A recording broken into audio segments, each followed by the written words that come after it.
बाराबंकी से बड़ी खबर। उत्तर प्रदेश के बाराबंकी जिले में जिला मजिस्ट्रेट जिला निर्वाचन अधिकारी डॉक्टर आदर्श सिंह की अध्यक्षता में विधानसभा सामान्य निर्वाचन 2022 मान्यता प्राप्त राष्ट्रीय व राज्यीय राजनीतिक दलों के साथ बैठक की गई।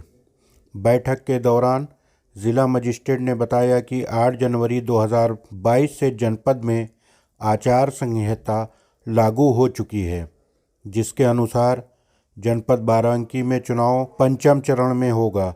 भारत निर्वाचन आयोग द्वारा दिए गए निर्देशों का पूर्णतः पालन किया जाए। बैठक में ये बताया गया कि निर्वाचन की अधिसूचना 1 फरवरी, नाम निर्देशन हेतु 8 फरवरी, नाम निर्देशनों की जांच हेतु 9 फरवरी, नाम वापसी हेतु अंतिम तिथि 11 फरवरी तथा मतदान 27 फरवरी और मतगणना 10 मार्च को होगी। उन्होंने ये भी बताया कि निर्वाचन में प्रचार संबंधित व्यय करने के लिए उम्मीदवार द्वारा अलग से खाता खोला जाएगा। उम्मीदवारों द्वारा खोले गए खाते से ही निर्वाचन व्यय किया जाएगा। जिला मजिस्ट्रेट ने बताया कि किसी भी राजनीतिक प्रत्याशी को संवेदनशील बूथ के बारे में अवगत कराना हो तो तत्काल लिखित रूप से अवगत करा सकते हैं, जिससे उस बूथ पर विशेष सुरक्षा व्यवस्था सुनिश्चित की जा सके। केवल नाम जुड़वाने हेतु 28 जनवरी तक आवेदन कर सकते हैं।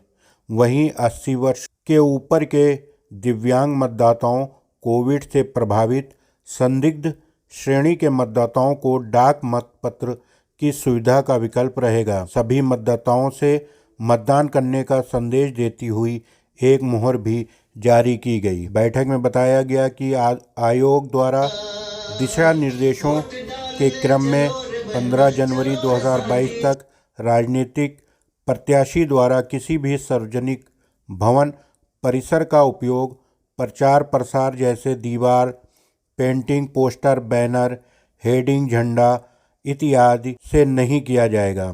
वहीं डोर टू डोर प्रचार के अधीन उम्मीदवार सहित केवल 5 व्यक्ति ही अनुमान हैं। अगर ऐसा कहीं पाया जाता है कि प्रत्याशी के विरुद्ध विधिक कार्रवाई सुनिश्चित की जाएगी। भारत निर्वाचन आयोग द्वारा ऑनलाइन ई नामांकन की व्यवस्था की गई है। नामांकन दाखिल करते समय केवल 2 व्यक्ति ही नामांकन कक्ष में प्रवेश करेंगे। रोड शो के दौरान काफिले के साथ अधिकतम 5 वाहन ही, जिसमें सुरक्षा वाहन सम्मिलित है, चल सकते हैं।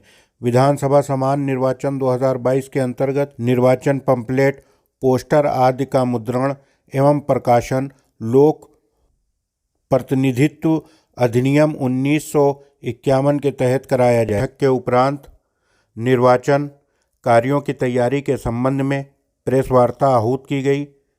वहीं बैठक के दौरान पुलिस अधीक्षक अनुराग वत्स, अपर जिलाधिकारी राकेश कुमार सिंह, वरिष्ठ कोषाधिकारी मनोज कुमार सिंह, जिला विद्यालय निरीक्षक, अपर जिला सूचना अधिकारी सहित संबंधित विभागीय अधिकारी तथा राजनीतिक पार्टी के लोग मौजूद रहे। इस वार्ता के दौरान जिलाधिकारी ने क्या कहा, आप भी सुने।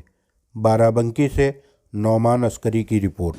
देखिए, आप सब जान रहे हैं कि 8 जनवरी को माननीय निर्वाचन आयोग द्वारा पूरे प्रदेश में चुनाव के जो कार्यक्रम है उसकी घोषणा की और साथ ही में आदर्श आचार संहिता वो पूरे प्रदेश में और हमारे जनपद बाराबंकी में भी लागू हो गई है। तो उसी क्रम में आज राजनीतिक दलों के साथ हम लोग ने बैठक की, उनको आचार संहिता के बारे में बताया और कोविड के दृष्टि से जो नए नियम कानून हैं, जो नई एक तरह से इकोसिस्टम हुआ है, उसके बारे में अवगत कराया और आप लोगों को भी साथ भी साझा किया है। और दूसरी चीज़, मतदान के प्रतिशत को बढ़ाने के लिए जो हम लोग एक संयुक्त प्रयास कर रहे हैं आप लोग के माध्यम से, जनमानस के माध्यम से, उसके संबंध में भी थोड़ी चर्चा की थी। वही आज का मुख्य मुद्दा था। एक हमारा स्वीप का लोगो हम लोग ने लॉन्च किया है, जिसमें हम लोग ने प्रयास किया है कि समाज के हर वर्ग को, चाहे वो युवा हो, महिला हो, बुजुर्ग व्यक्ति हो, दिव्यांग हो, उसको हम उसमें प्रदर्शित करें, दिखा सकें कि आप सबकी सहभागिता से ही एक ये निर्वाचन सफल हो पाएगा। यदि आप सब निर्भीक होकर, निष्पक्ष होकर अपने मताधिकार का प्रयोग करेंगे, तभी हम लोग कोशिश कर सकते हैं कि जो पिछली बार हमारा मतदान प्रतिशत था 67%, उससे हम कहीं आगे बढ़ें और कोशिश करते हैं, प्रयास करते हैं कि इस बार डिस्टिंक्शन को हम लोग छुएंगे। कई नए मतदाता भी इस बार बने, मैं उनसे भी आग्रह करूंगा कि आप लोग भी आगे आएँ और मताधिकार का प्रयोग करें। देखिए, कोविड की दृष्टि से भी पहला तो ये इंतजाम किया गया है कि हमने जो कुल मतदाताओं की संख्या है प्रति बूथ, वो आयोग के निर्देशों के क्रम में 1500 से घटा के 1250 कर दी है, ताकि एक बूथ पे भीड़ कम लगे। प्रत्येक हमारी जो मतदान कार्मिक है और जो टीम है, उनको फ्रंटलाइन वर्कर घोषित किया गया है। उन सभी को 2-2 टीके लगवाए जाएंगे और अगर उनकी पात्रता होगी तो उनको बूस्टर डोज भी लगवाया जाएगा। सबको हम कोविड से बचाव की पूरी ग्लव्स, सैनिटाइजर, मास्क इत्यादि उपलब्ध कराएंगे।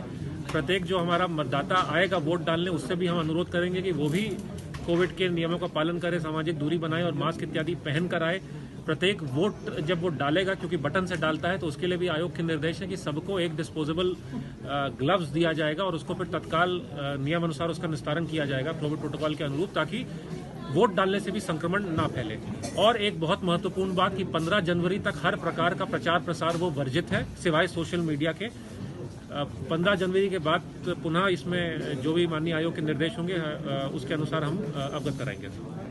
देखिए, उसका भी प्रोटोकॉल तय है। इस बार आयोग के निर्देश हैं कि जो भी 80 वर्ष से ऊपर मतदाता है या जो भी दिव्यांग मतदाता है जिसके पास दिव्यांगता प्रमाण पत्र है, उसको एक विकल्प दिया जाएगा डाक मतपत्र का। वहां पे हमारी टीम पहले अगर वो सहमति व्यक्त करता है, घर जाके उससे डाक मतपत्र डलवा लेगी, ताकि उसे आना ना पड़े बूथ पे और संक्रमण की उससे बचा जा सके। आपका जो प्रश्न है, अगर कोई कोविड पॉजिटिव व्यक्ति हो जाता है, उसके लिए भी आयोग के नियम है। उस स्थिति में भी जिस भी अस्पताल में या घर पे वो क्वारंटीन में है, हमारी टीम वहां पर जाएगी और जो संबंधित डॉक्टर है, अगर वो प्रमाणित करता है कि ये व्यक्ति कोविड ग्रसित है, तो उससे सारा प्रोटोकॉल का पालन करते हुए कोविड का डाक मतपत्र का हम लोग उसको विकल्प देंगे। सर, प्रत्याशी अगर कोविड पॉजिटिव हो जाता है, क्या वो प्रचार कर सकता है? देखिए, कोविड के जो नियम है, वो तो जो भी हमारे शासन के और ministry of health and family welfare के जो नियम है, उसके अनुसार होंगे। अगर कोई भी व्यक्ति कोविड पॉजिटिव हो जाता है, तो जो भी क्वारंटीन की अवधि है, वो तो उसे निभानी पड़ेगी। वैसे भी मैंने कहा 15 जनवरी तक तो कोई भी व्यक्ति प्रचार प्रसार नहीं कर सकता है।